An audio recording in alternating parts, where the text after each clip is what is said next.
Facts speaks for themselves, అంటే నిజాలు తానుకు తానుగా తెలుస్తాయి, చెప్తాయి.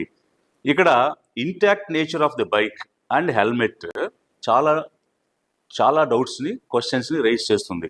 అలాగే ఇప్పుడు డాక్ట్రిన్ ఆఫ్ పేరెంట్స్ ప్యాట్రీ అనేటువంటిది ఒకటి ఉంది. అంటే అదేంటంటే the state acts as a guardian of the people and it is duty of the state to protect the rights the individuals in the state. So అలాంటి పరిస్థితిలో ఎస్పెషల్లీ సస్పిషియస్ డెత్స్ ఉన్నప్పుడు it's state's duty to properly investigate and bring out the facts. So అది doctrine of parens patriae చెప్తుంది. అలాగే doctrine of public interest ఉంది. దీని ప్రకారంగా where there is a suspicious foul of play in deaths, concerned citizens or organisations can approach the court for seeking justice. అంతేకాకుండా doctrine of locus stand అనేది ఉంది. దీని ప్రకారం which allows non family members or organisations to seek intervention in the cases of suspicious deaths. అదేవిధంగా unexplained injuries strongly suggest external involvement in death. ఇవన్నీ కూడా మనకి doctrines and principles of criminal ఇన్వెస్టిగేషన్లో ఉన్నటువంటి అంశాలు. అంటే ఇక్కడ అన్ఎక్స్ప్లెయిన్డ్ ఇష్యూస్ ఈ సబ్జెక్ట్లో చాలా కనిపిస్తూ ఉన్నాయి. అవి ఎక్స్టర్నల్ ఇన్వాల్వ్మెంట్ ఉంది ఈ డెత్లో అని చెప్పడానికి మనకి ఇక్కడ కనిపిస్తున్నటువంటి అంశాలు. మరి ఇలాంటి సిచ్యువేషన్లో మీరేం చెప్పారు? యాక్సిడెంట్, అది కూడా సెల్ఫ్ యాక్సిడెంట్, ఎవరు గుద్దలేదంటున్నారు, ఎవరు తోయలేదంటున్నారు. మరి అలాంటప్పుడు సెల్ఫ్ యాక్సిడెంట్ జరిగింది. సెల్ఫ్ యాక్సిడెంట్ జరిగితే మరి ఇంపాక్ట్ స్టడీ ఏమైనా చేశారా?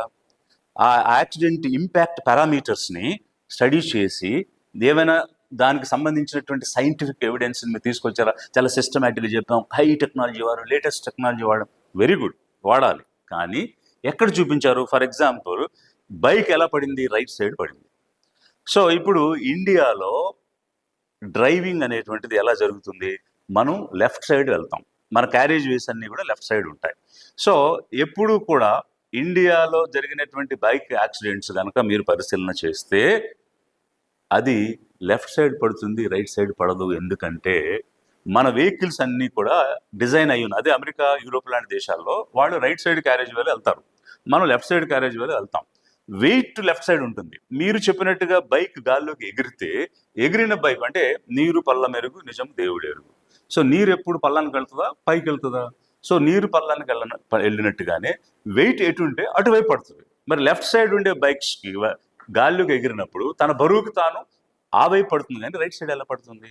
రెండవది, అది దానికి మడ్ గార్డ్స్ కూడా ఉన్నాయి. మరి ఆ మడ్ గార్డ్స్ బాడీ మొత్తం మీద బైక్ పడినప్పుడు ఎలాంటి ఇంపాక్ట్ క్రియేట్ చేయలేదు ఆ బాడీ మీద. ఏ రకమైనటువంటి మడ్ గార్డ్ ఇంజురీస్ కూడా అక్కడేమో కనిపించడం లేదు.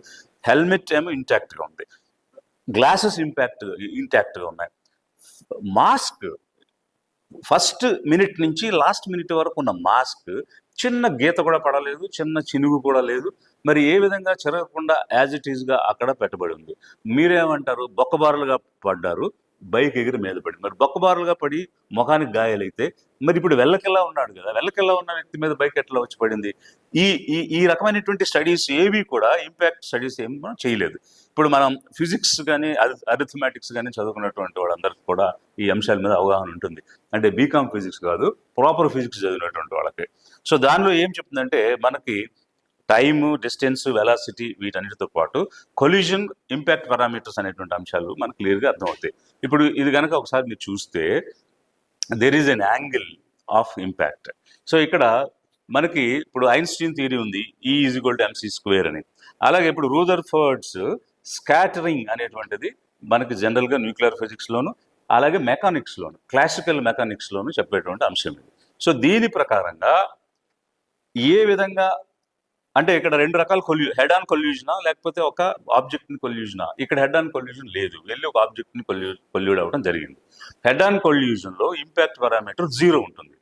బట్ ఇక్కడ హెడ్ ఆన్ కొల్యూజన్ కాదు కాబట్టి ఇంపాక్ట్ పారామీటర్ 0 కంటే ఎక్కువ ఉంటుంది. మరి దాన్ని ఏ విధంగా మీరు సైంటిఫిక్గా అనలైజ్ చేశారనేది ఒక అంశం అయితే, ఇక్కడ క్లియర్గా ఏం చెప్తుందంటే the perpendicular distance between the path of a object, example car కానీ, అలాగే the centre of target another vehicle కానీ అనదర్ ఆబ్జెక్ట్ కానీ at the point of closest approach is the key parameter for understanding the dynamics of the collision. So కొల్యూజన్ని అర్థం చేసుకోవడానికి key parameter అది ఉంటుంది. Its value అంటే the parameter value influence the severity and direction of the impact అది చెప్తుంది. So దీని ప్రకారంగా మనము యాక్సిడెంట్ని రీకన్స్ట్రక్షన్ చేయాలి. సో ఇక్కడ యాక్సిడెంట్ రీకన్స్ట్రక్షన్ అంటే మీరు సెల్ఫ్ యాక్సిడెంట్ అని చెప్తున్నారు కాబట్టి దాని రీకన్స్ట్రక్షన్ జరిగిందా, ఆ రీకన్స్ట్రక్షన్ ఎలా చేయాలని in accident reconstruction understanding the impact parameter can help determine angle of impact, అలాగే speed of the vehicles and potentiality of impact. These are the crucial things for reconstructing the event. ఇవి రకరకాలైనటువంటి loss science చెప్తున్నటువంటి పరిస్థితిలో మరి ఈ bike body మీద పూర్తిగా body మీదే పడింది, అలాగే కాళ్ళ మీద కానీ అక్కడ కానీ పడలేదు. మరి ఇట్లాంటి సిచ్యువేషన్లో ఏ సైంటిఫిక్ ప్రిన్సిపల్ ప్రకారం జరిగినటువంటి యాక్సిడెంట్లో మనిషి వెలకలా పడి దాని మీద బాడీ పడింది? మరి యాక్సిడెంట్ రీకన్స్ట్రక్షన్ అనేటువంటిది చూపించాలి కదా. మీరు సెల్ఫ్ యాక్సిడెంట్ అనేటువంటి దాన్ని పదే పదే చెప్తూ వచ్చారు, అది కూడా తాగి వచ్చారని చెప్తున్నారు. ఇక్కడ మొత్తం ఎంటైర్ జర్నీలో ఎక్కడా కూడా ప్రవీణ్ కుమార్ పగడాల గారికి సంబంధించినటువంటి ఫేస్ అయితే చూపించలేదు, పర్సన్ని ఐడెంటిఫై చేయటం అయితే జరగలేదు. మేబీ క్లోన్ పర్సనా, మేబీ ఇంపర్సనేటా, లేకపోతే చూపించినటువంటి వీడియోలు ఏమైనా మిమిక్ చేయబడ్డాయా? ఎందుకనంటే అతను ప్రవీణ్ కుమార్ పగడాల అన్నదానికి ఎక్కడ కూడా నిదర్శనం లేదు, ఎవిడెన్స్ లేదు, ఫేస్ లేదు. మరి ఆ వ్యక్తి అసలు ఇంటి దగ్గర నుంచి బయలుదేరింది అతనా కాదా, అసలు ఎప్పుడు ఈ వ్యక్తి మాయమైపోయాడు, ఎప్పుడు ఈ వ్యక్తి బయలుదేరాడు అనేటువంటి దానికి ఎక్కడ కూడా ఎలాంటి ఆధారాలు కానీ ఎలాంటి ఎవిడెన్స్ కానీ అలాగే ఇదిగో మనిషి అని చూపించినటువంటి ఆధారాలు కానీ ఏమీ కూడా లేవు.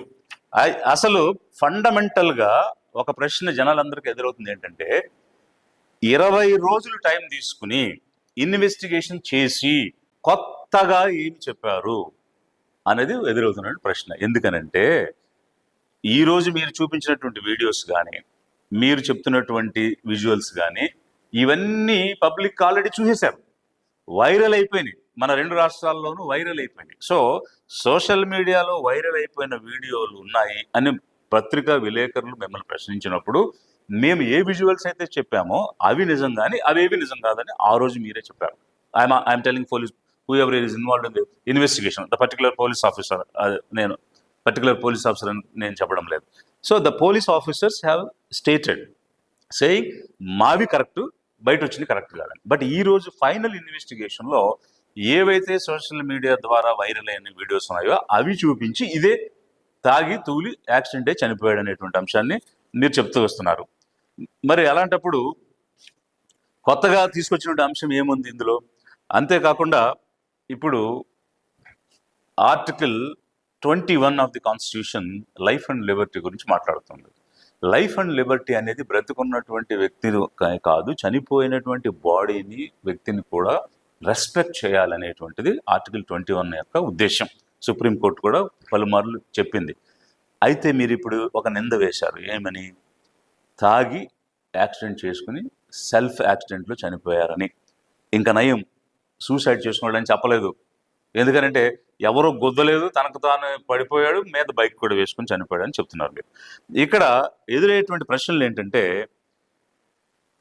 ప్రీవియస్ హిస్టరీ, దానికి రిలేటెడ్ కొరాబరేషన్స్ ఏమీ లేకుండా క్యారెక్టర్ అసాసినేషన్ ఎలా చేస్తారు? ఇది ప్రజలను తీవ్రంగా బాధ పెడుతున్నటువంటి అంశం. ఎందుకనంటే ఒకవేళ అతను నిజంగానే హ్యాబిచువల్ డ్రింకర్ అయి ఉండి గతంలో తాగి ఉంటే ఆ తాగినటువంటి విధానం, ఆయన వాడుతున్న బ్రాండ్స్, ఇవన్నిటి గురించి కూడా చెప్పుకుంటూ వచ్చి సో రెగ్యులర్గా ట్రావెల్లో తాగుతారు. కారులో వెళ్తారా, బైక్లో వెళ్తారా, వెళ్ళినప్పుడు కారులో వెళ్ళేటప్పుడు ఎలాంటి చోట కొనుక్కుంటారు, బైక్లో వెళ్ళినప్పుడు ఎలాంటి చోట కొనుక్కుంటారు, ఎలాంటి బ్రాండ్స్ తాగుతారు, ఇవేమి కూడా మీరు చెప్పలేదు. మరి చెప్పకుండా చనిపోయినటువంటి వ్యక్తి మీద ఒక వ్యక్తిత్వ హననం చేసి క్యారెక్టర్ అసాసినేషన్ చేసి తాగి చనిపోయాడు అని చెప్పేది తీవ్రంగా బాధపెడుతున్నట్టు అంశం. ఈ విషయంలో మీరు సరైనటువంటి ఎవిడెన్స్ తోటి అతను రెగ్యులర్గా తాగుతాడు, రోజుకి ఎంత తాగుతాడు అనేటువంటి అంశాలు చెప్పకుండా ఒక వ్యక్తిత్వ హననం చేయడం అనేటువంటిది it's a state's irresponsible behaviour అనేటువంటి భావన లిబరేషన్ కాంగ్రెస్ పార్టీ అలాగే పబ్లిక్ అనుకుంటున్నారు. From the public point of view, I'm demanding the state to say apology to the people for assassinating his character. అదేవిధంగా మరి ఈ ఇన్వెస్టిగేషన్ అంతా కూడా యాక్సిడెంట్ అన్నదే పోలీస్ ఆఫీసర్స్ నుంచి వింటున్నాం తప్ప హత్యా కోణంలో ఇన్వెస్టిగేషన్ జరిగిందా, హత్యా కోణంలో మేము ఇన్వెస్టిగేషన్ చేశాము ఏ రకంగా అంటే జనరల్గా పబ్లిక్ ప్రాసిక్యూషన్ సైడ్ నుంచి ఎప్పుడూ కూడా ఇన్అడ్మిసిబుల్ ఎవిడెన్సెస్ అనేటువంటివి లేకుండా ఇన్వెస్టిగేషన్ చేస్తారు, సో దట్ అదర్స్ అడ్వాంటేజ్ తీసుకోకుండా ఉండడం కోసం. ఇక్కడ అన్ని అడ్మిసిబుల్గానే కనిపిస్తూ ఉన్నాయి. మరి హత్యా కోణంలో ఇన్వెస్టిగేషన్ చేసినట్టు కానీ దానికి అనుగుణంగా మీరు ఏం ఫైండింగ్స్ ఇచ్చారనేటువంటిది కానీ ఎక్కడ కూడా చెప్పలేదు. ఫర్ ఎగ్జాంపుల్, మీరు మొదటి ప్రిలిమినరీ రిపోర్ట్ ఇచ్చినప్పుడు ఆల్కహాలిక్ అనేటువంటి అంశం చెప్పలేదు. మన రెండు రాష్ట్రాల్లో జరిగినటువంటి అంశాలు కనుక ఒకసారి చూస్తే, మంత్రి నారాయణ గారి కుమారుడు హైదరాబాద్లో చనిపోయినప్పుడు వెంటనే మద్యం తాగి చనిపోయాడని ధృవీకరించారు. అదేవిధంగా సినీ నటుడు బాబు మోహన్ గారు కుమారుడి విషయంలో కూడా అలాగే వెంటనే చెప్పారు. అలాంటిది మరి ప్రవీణ్ కుమార్ పగడాల గారు మరణించినప్పుడు ప్రిలిమినరీ పోస్ట్ మార్టంలో, అంటే మామూలుగా తాగుతూ డ్రైవ్ చేస్తే అప్పటికప్పుడు బ్రేదర్ అనాలిసిస్ చేసి తాగాడని చెప్తారు, బాడీ మీ టేబుల్ మీదకి వచ్చింది, అప్పుడు ఎందుకు ఆల్కహాలిక్ అనేటువంటి విషయాన్ని మీరు చెప్పలేదు. మరి తలకి పేదాలకు మాత్రమే గాయాలు ఉన్నాయని ఇప్పుడు చెప్తున్నారు, అంతకుముందు తలకి గాయం ఉన్నటువంటి అంశాన్ని కూడా మీరు చెప్పలేదు. మరి ఫోన్పే అంటున్నారు. మరి అసలు ఆ వ్యక్తి ప్రాక్సియా క్లోనా అనేటువంటిదే తెలియదు, ప్రవీణ్ కుమార్ పగడాలని ఎక్కడ మీరు నిరూపణ చేయలేదు, ఫేస్ చూపించలేదు. మరి ఫోను హ్యాక్ చేసుకుని లేకపోతే అతని ఫింగర్ ప్రింట్ తీసుకుని దాని మీద నుంచి పేమెంట్ చేసి ఉండొచ్చు కదా, దానిని మనం ఎవిడెన్స్గా ఏ విధంగా తీసుకోగలుగుతాము అనేటువంటిది ప్రజల్లో ఎదురవుతున్నటువంటి ప్రశ్నలు. వీటితో పాటు మరికొన్ని ప్రశ్నలు ప్రజల్లో ఉన్నాయి. అవి క్లుప్తంగా నేను 1-2 విషయాలు మీ దృష్టికి తీసుకొస్తాను. ఇప్పుడు అసలు కొత్తగా ఏమి కనిపెట్టారు పోలీస్ ఇన్వెస్టిగేషన్లో అనే అంశాన్ని తీసుకున్నప్పుడు సీసీటీవీ ఫుటేజెస్ గురించి వచ్చింది. ఇక్కడ మీరేం చెప్పారు, సీసీటీవీ ఫుటేజెస్ వైరల్గా ఉన్నాయంటే మేమిచ్చిన అవి రైట్ కాదు, పరిగణలోకి తీసుకోవద్దు అన్నారు. అలాంటి ఈ రోజు ఏం చెప్పారు, ఏవైతే వైరల్ అయినాయో అవే ఇన్వెస్టిగేషన్లో వచ్చినటువంటి అంశాలు చెప్తున్నారు. అలా అయితే మరి వైరల్గా ముందే జనాలకు వచ్చినటువంటి ఈ ఫుటేజెస్ ఎవరు ఇచ్చారు, వారికి ఎలా వచ్చింది, మీకు రానివి జనానికి ఎట్లా దొరికింది? మీరు హై టెక్నాలజీ వాడారు, వందల మందిని ఇన్వెస్టిగేషన్లో పెట్టారు, అలాగే రీసెర్చ్ చేశారు, కానీ ఏమీ లేనటువంటి వాళ్ళు పబ్లిక్ సింపుల్గా ఈ సోషల్ మీడియాలో ఎలా చూపించగలిగారు? సో అంతే విధంగా మరి వీటన్నిటికీ కూడా ప్రాపర్గా సమాధానం రావాలి. అంతేకాదు, మేమేం డిమాండ్ చేస్తున్నామంటే అన్ని రకాల రా ఫుటేజెస్ మాకు కావాలి. మేము గతంలో కూడా చెప్పున్నాము, యాక్సిడెంట్ జరిగిన రోజు రాత్రి నుంచి తెల్లవారి బాడీ లిఫ్ట్ చేసే వరకు 14-15 గంటలు ఆ నయార పెట్రోల్ బంక్లో ఉన్న 3 కెమెరాల యొక్క సీసీటీవీ ఫుటేజ్లు కావాలని మేము గతంలో అడుగున్నాము. వీటితో పాటు ఇప్పుడు ఏవేవైతే మీరు చెప్పారో వాటికి సంబంధించిన రా ఫుటేజెస్ అన్ని కూడా మాకు కావాలి, పబ్లిక్ చూడాలనుకుంటున్నారు, మా సిబ్బంది వస్తారు, చూపించమని కూడా నేను పోలీస్ ఆఫీసర్స్ని రిక్వెస్ట్ చేస్తున్నాను. ఇకపోతే కీసర్ టోల్ గేట్ అనేటువంటి అంశానికి వస్తే, ఇది చాలా మరి ఏం చెప్పాలో నాకైతే అర్థం కావట్లేదు. ఎందుకంటే మీరు చూపించినటువంటి ఫుటేజ్ గురించే నేను గతంలో ఏం మాట్లాడానంటే చాలా స్టడీగా ఫర్మ్గా ఆయన డ్రైవ్ చేసుకుంటూ వెళ్ళిపోతున్నారు అని మీరు చూపించారు. నేను దానికి ఒక బయట వచ్చిన వీడియోని చూపించాను, దానిలో స్పీడ్గా వచ్చి సెల్ఫ్ యాక్సిడెంట్ చేసుకుని పడిపోయినటువంటి అంశం చూపించారు మీరు. మరి ఏది నిజం? మొదట మీరు విడుదల చేసింది నిజమా, తర్వాత తను యాక్సిడెంట్ చేసుకుని నిజమా? ఏది నిజం? రెండిట్లో ఏదో ఒకటి నిజమైతే మరి రెండో తప్పే కదా. రెండో తప్పు అంటే మీరు ఇచ్చిన వీడియోలన్నీ తప్ప ఒప్ప ఎలా చెప్పగలం? ఇప్పుడు ఒక వీడియో తప్పు అయినప్పుడు అన్ని తప్పు కావచ్చు, ఒక వీడియో నిజం అయితే అన్ని నిజం కావచ్చు. సో ఇలాంటి అనుమానాలు మీరు క్రియేట్ చేయడం ఏంటి? ఇన్వెస్టిగేషన్ తర్వాత స్పష్టత కదా ఇవ్వాలి, క్లారిటీ కదా ఇవ్వాలి. ఇంకా అనుమానాలు క్రియేట్ చేసి బ్రోకెన్ చైన్ లింక్ కంప్లీట్ చేయకుండానే కేసు క్లోజ్ చేసేస్తామని ప్రకటించడం ఏమిటి? అదేవిధంగా ఇప్పుడు కేసర టోల్ గేట్ వద్ద అతివేగంగా వచ్చిన తర్వాత యాక్సిడెంట్ జరిగితే మీరేం చెప్పారు, పారామెడికల్ స్టాఫ్ వెళ్ళారు, ఫస్ట్ ఎయిడ్ ఇద్దామని ప్రయత్నం చేశారని చెప్తున్నారు. మరి అక్కడ అంబులెన్స్ కూడా వచ్చిందని చెప్తున్నారు మీరు. ఆరెంజ్ కలర్లు ఉన్నటువంటి వాళ్ళు వెళ్ళారు. మరి ఏది నిజం అనేటువంటిది ఒకటైతే, అక్కడ మీరు చూపించిన రెండిటికి మీరేం చెప్పారంటే, మరి స్టాఫ్ వెళ్ళారు కదా, ఫస్ట్ ఎయిడ్ జరిగిందా, ఏం జరిగింది, దానికి ఎంత టైం అయిందని మన పత్రిక విలేకరులు అడిగినప్పుడు కనీసం 10 నిమిషాల సమయం పట్టింది అక్కడ అతను మళ్ళీ తిరిగి లేచి బయలుదేరటానికి అని. కానీ మీరు చూపించిన 2 విజువల్స్ ఎలా ఉన్నాయంటే కేవలం 3 నిమిషాల వ్యవధిలోనే మళ్ళీ ఆ టోల్ గేట్ దాటి వెళ్ళిపోయినట్టు ఉన్నాయి. 10 నిమిషాలు పట్టిందని మీరే చెప్పి విజువల్స్లో 3 నిమిషాల్లో అతను టోల్ గేట్ దాటి వెళ్ళిపోయాడని అంటే ఇంత contradictory statements investigating team of police officers ఇర్రెస్పాన్సిబుల్గా ఎలా చెప్తారు పబ్లిక్కి? ఇదేమైనా చిన్న విషయమా? ఒకవైపు 4 కోట్ల మంది అక్కడ, 5 కోట్ల మంది ఇక్కడ, 9 కోట్ల మంది ప్రజలకు సంబంధించిన అంశం ఇక్కడ నడుస్తున్నప్పుడు ఒక బాధ్యతాయుతంగా ప్రతి అంశాన్ని ఇన్వెస్టిగేట్ చేసిందని చెప్పాలి కదా, అది లేదు.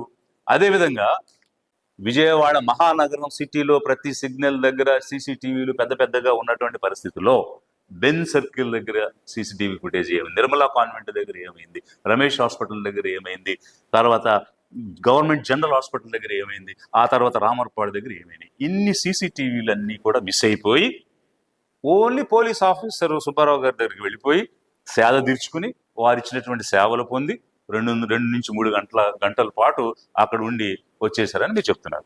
మరి సదరు సుబ్బారావు గారు ఏం చెప్తున్నారు? ఆయన తాగి లేరు, మద్యం సేవించలేదు అని చెప్తున్నారు.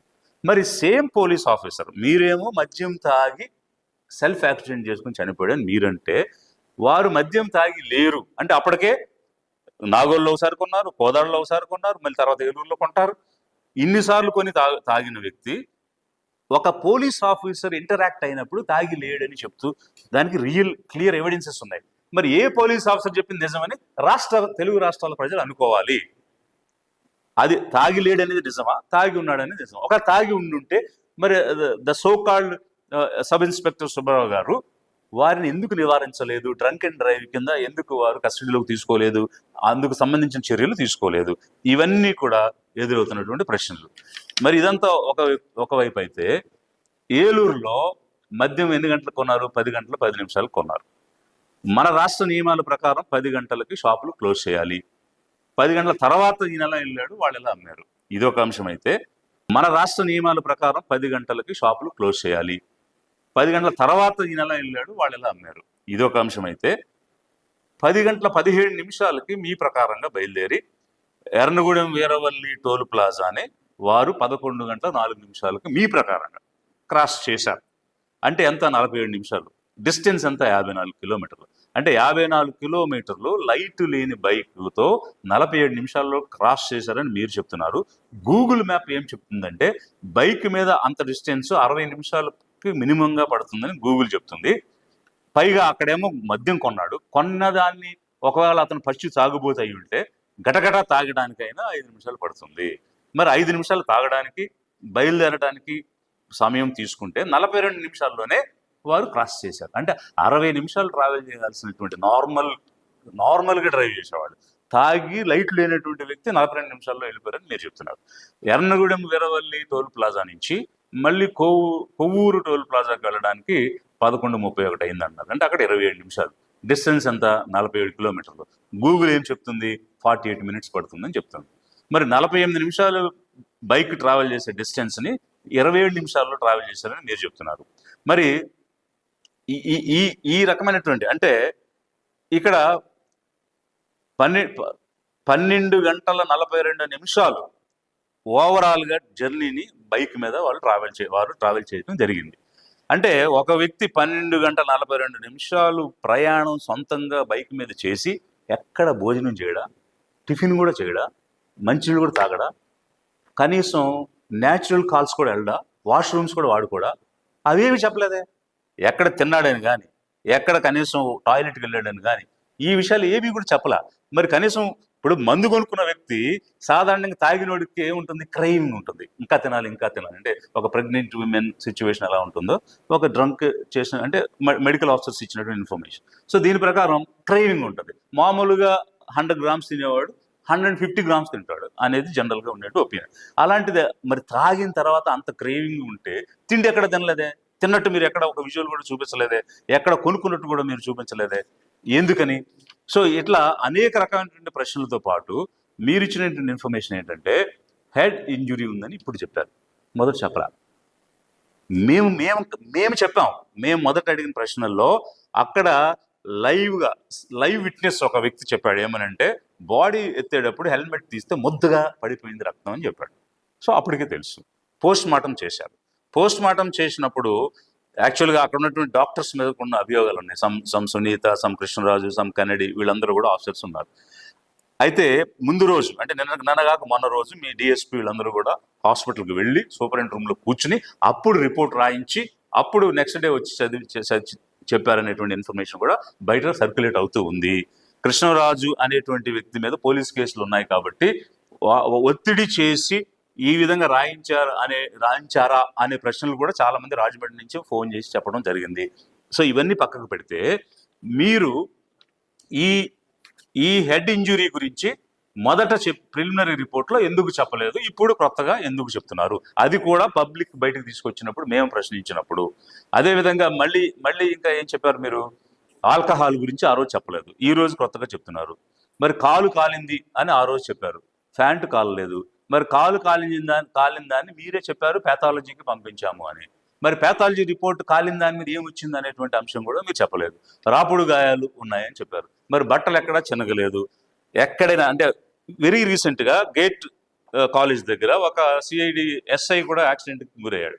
అతన్ని కూడా అదే రాజమండ్రి హాస్పిటల్కి తీసుకొచ్చినప్పుడు అక్కడ ఉన్నటువంటి కొలీగ్ పోలీస్ ఆఫీసర్స్ కూడా చూస్తే అక్కడ చిరిగిపోయినటువంటి షర్ట్లు, రాపిడి గాయాలు, చెదిరిపోయిన జుట్టు, అంటుకున్నటువంటి బురద, కారుతున్నటువంటి రక్తం, అక్కడ యాక్సిడెంట్ అయిన సీన్ పక్కాగా కనిపిస్తుంది. బట్ ఇవేవి కూడా ఈ ప్రవీణ్ కుమార్ పగడాల గారి అంశంలో కనిపించలేదనేటువంటిది ఆ హాస్పిటల్లో ఉన్నటువంటి సిబ్బంది రకరకాలుగా చెప్పినటువంటి అంశాలు. సో ఇవన్నీ కూడా ప్రజల్లో ఉన్నటువంటి అనుమానాలు. నేను ప్రజల పక్షాన లిబరేషన్ కాంగ్రెస్ పార్టీ నుంచి మాట్లాడుతున్నాను, రాష్ట్రాన్ని ప్రశ్నిస్తున్నాను. I'm questioning the state because it's state's responsibility to protect the individuals and especially in suspicious death. It's a responsibility of the state to dispel the doubts. So అట్లాంటి సిచ్యువేషన్లో మరి ఇవన్నీ కూడా ఎందుకు క్లియర్గా చెప్పడం లేదనేటువంటిది ఒకటైతే, ఒక రెస్పాన్సిబుల్ సిటిజన్గా ఆర్టికల్ 51A ఫండమెంటల్ డ్యూటీస్ ప్రతి సిటిజన్కి ఇచ్చింది. మేము లిబరేషన్ కాంగ్రెస్ పార్టీ ద్వారా ఫండమెంటల్ రైట్స్, ప్రతి వ్యక్తికి హక్కులు రావాలి అని ఎలా పోరాడి చేస్తున్నామో, సిటిజన్ చేయాల్సిన డ్యూటీస్ గురించి కూడా మేము ఖచ్చితంగా మాట్లాడతాం. సో అందులో భాగంగా ఇలాంటి ఇన్సిడెంట్స్ మళ్ళీ జరగకూడదు, పునరావృతం కాకూడదు, లా అండ్ ఆర్డర్ ప్రొటెక్ట్ కావాలి అనేటువంటి అంశంలో భాగంగా prevention is better than cure. కాబట్టి మనము జబ్బు వచ్చిన తర్వాత నయం చేసుకునే కంటే రాకుండా కాపాడుకోవడం అవసరం. ఇలాంటి ఉదంతాలు పునరావృతం కాకుండా చర్యలు అప్రమత్తం ప్రజలు అవ్వాల్సిన అవసరం ఉంది. అందుకోసం నేను రాష్ట్రాన్ని ఐఎమ్ క్వశ్చనింగ్ ది స్టేట్. మీరు ఇలాంటి అంశాలను పునరావృతం కాకుండా నిజాలు అబద్ధాలు ఏమిటనేటువంటిది స్పష్టంగా ప్రజలకు తెలియచేయాలి. ఎందుకనంటే it's a crime against the state. So ఇట్లాంటి సిచ్యువేషన్లో ఒక ఎవాంజలిస్ట్ అది ఏ మతం చెందినవాడైనా కావచ్చు, అతను వ్యక్తిగతం కాదు, అతను ఒక కుటుంబానికి పరిమితం కాదు, is a public person, who ever it is, what ever may the religion. So అట్లాంటి సిచ్యువేషన్లో ఒక పబ్లిక్ యాక్టివిటీ జరిగినప్పుడు, ఒక పబ్లిక్ ఇంట్రెస్ట్ ఇన్వాల్వ్ అయినప్పుడు it's responsibility of the state to dispel the doubts. అది లిబరేషన్ కాంగ్రెస్ పార్టీ డిమాండ్ చేస్తూ ఉన్నది. అంతేకాకుండా ఇక్కడ వ్యక్తిగతంగా చూస్తే, అంటే నాకు వ్యక్తిగతంగా అయితే with any police officer I have good relations. For that example that IGP Ashok is a seasoned officer, he has a good track record. But ఇక్కడ ప్రజల అభిప్రాయం ఏ విధంగా ఉందంటే, ఇన్వెస్టిగేషన్ కాంప్రమైజ్ అయ్యింది. స్టేట్ ప్రొటెక్ట్ చేయాల్సిన స్టేట్ ఈరోజు నిజాలు చెప్పలేదు, అనుమానాలు తీర్చలేదు. ఇది ప్రజల్లో ఒక నిజంగానే యాక్సిడెంటా మీరు ప్రూవ్ చేయండి. నేను చెప్పినటువంటి సైంటిఫిక్ ప్రిన్సిపల్స్ ప్రకారంగా ప్రూవ్ చేసి ప్రజల్లో అనుమానాలు తీసేయండి. లేదు హత్య కోణంలో మీరు ఇన్వెస్టిగేట్ చేయండి. ఒకవేళ ఎవరు చేసి ఉన్నారు అనేటువంటి దాన్ని క్లియర్గా చెప్పండి. సో అవేవి చెప్పకుండా మీరు బ్రోకెన్ చైన్ లింక్ చేయకుండా ఇన్వెస్టిగేషన్ క్లోజ్ చేస్తున్నాం అనేటువంటిది ఎంతవరకు కరెక్ట్? ఒకవేళ మరి స్టేట్స్ రెస్పాన్సిబిలిటీ తీసుకుని సరైనటువంటి సమాచారం ఇవ్వలేకపోతే సిటిజన్స్గా మేము ఫ్యాక్ట్ ఫైండింగ్ జాయింట్ యాక్షన్ కమిటీని ఫామ్ చేసి సీన్ రికన్స్ట్రక్షన్ చేసి నిజాలు ఏమిటనేటువంటివి ప్రజలకు తెలియజేసేటువంటి ప్రక్రియలోకి వెళ్లాల్సి వస్తుంది. ప్రజలందరూ కూడా కోరుకుంటున్నారు, ఒక జేఏసీని ఫామ్ చేయండి, ఫ్యాక్ట్ ఫైండింగ్ చేయండి, సీన్ రికన్స్ట్రక్ట్ చేయండి, end to end broken chain లేకుండా, ఇన్ అడ్మిసిబుల్ ఎవిడెన్స్ కాకుండా అడ్మిసిబుల్ ఎవిడెన్స్ తోటి రండి అని చెప్పేసినటువంటిది ప్రజల నుంచి డిమాండ్ వస్తుంది. కాబట్టి మీరు మేము అడిగినటువంటి ప్రశ్నలన్నిటికీ, అనుమానాలన్నిటికీ స్పష్టత ఇస్తారా, లేక ఈ సోషల్ యాక్టివిస్టులు కానీ ఆర్గనైజేషన్స్ కానీ ముందుకొచ్చి ఒక జాయింట్ యాక్షన్ కమిటీగా ఫామ్ అయ్యి ఫ్యాక్ట్ ఫైండింగ్ మిషన్ ద్వారా పబ్లిక్కి నిజానిజాలు తెలియచేయాలా? I'm leaving it to the state, depending upon the action response of the state మేము ముందుకు వెళ్తాం అనేటువంటి అంశాన్ని కూడా మీకు తెలియజేస్తున్నాను. ప్రవీణ్ కుమార్ పగడాల గారి మరణంలో నిజమేంటో చెప్పండి. ప్రజలు నిజం కోరుకుంటున్నారు, అంతేకాని ఏదో మసిబూసి మారేడుకాయ చేసేటువంటి విషయాలు కోరుకోవడం లేదు. We want the truth, let the truth only prevail. Thank you.